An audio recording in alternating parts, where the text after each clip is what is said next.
يا رجاله عاملين ايه؟ يا رب تكونوا بخير. معاكم ادم ابراهيم وفيديو جديد. انا عارف ان انا اتاخرت في تنزيل فيديوهات، بقالي اكتر من 20 يوم ما نزلتش اي فيديو خالص، بس انا اسف. والله انا مضغوط تمام بسبب ان انا عندي امتحانات وعايش لوحدي، فرمضان صعب عليا. الفيديو ده كان المفروض ينزل في اول رمضان، بس ده احسن وقت ينزل فيه بصراحه، عشان لو انت فوتت اول 20 يوم من رمضان وما عملتش فيهم اي حاجه، فالفيديو ده باذن الله يغير لك العشر ايام اللي فاضلين في اخر ايام رمضان. وبالنسبه لي العشر ايام اللي فاضلين في رمضان اللي هم العشر الاواخر افضل من ال20 يوم اللي فاتوا، وانت تقدر تغير نفسك فيهم وتبدا من جديد. فاللي انا عاوزه منك انك لو كنت بتعمل اي حاجه غلط في اول رمضان توقفها، ما تعملش اي حاجه غلط، تبدا تذاكر بجد، تبدا تذاكر. وبجد رمضان فرصه كبيره قوي انك تغير نفسك فيهم.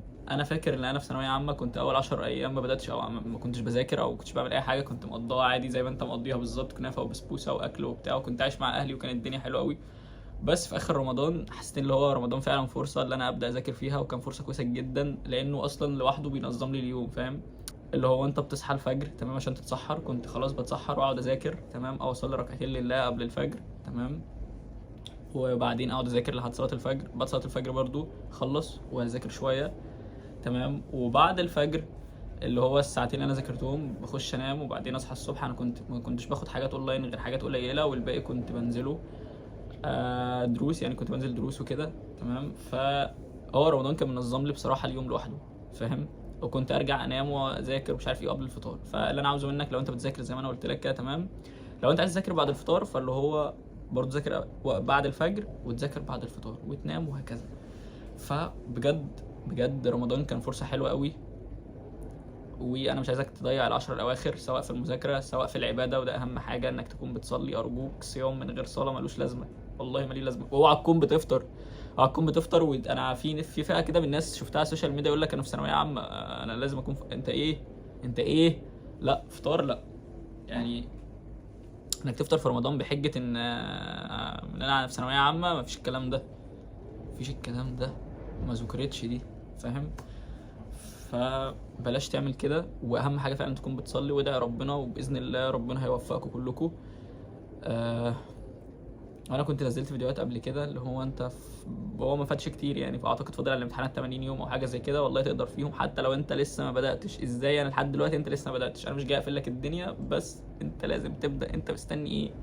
فاهم؟ انت خلاص ما تفقدش الامل، ما تفقدش الامل، بس ذاكر. يعني انا قلت لك بقولها كل فيديو، انت اي حاجه هتعملها دلوقتي افضل من ان انت ما تعملش. حتى لو انت مراكم حاجات قد كده عادي ابدا، مش تخسر حاجه، فاهم؟ واضغط نفسك يا عم، ذاكر في يعني مش جاي اقول لك برضو ذاكر 10 ساعات والشغل ده، المهم انك تذاكر، فاهم؟ انت لو بتذاكر فعلا وقاعد كده من غير موبايل وبتنامش طول النهار وبتاع، تلاقي الدنيا اتعدلت معاك.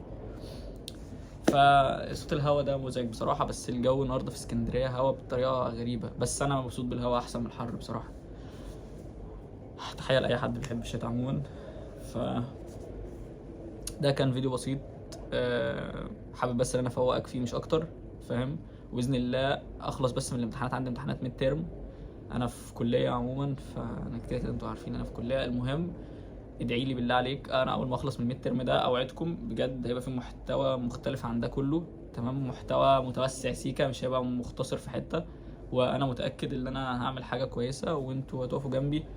وده كان فيديو بسيط، اشوفكم الفيديو الجاي، سلام. وروح ذاكر، روح ذاكر او روح اتسحر، روح اتسحر. الفيديو ده هينزل امتى؟ الفيديو هينزل امتى يا عم؟ المهم انا انزل الفيديو ده ممكن العصر، هيكون باقي 10 ايام، انا عايزك تظبط حالك فيهم، انا عايزك تظبط حالك فيهم. يلا اشوفك الفيديو الجاي، سلام.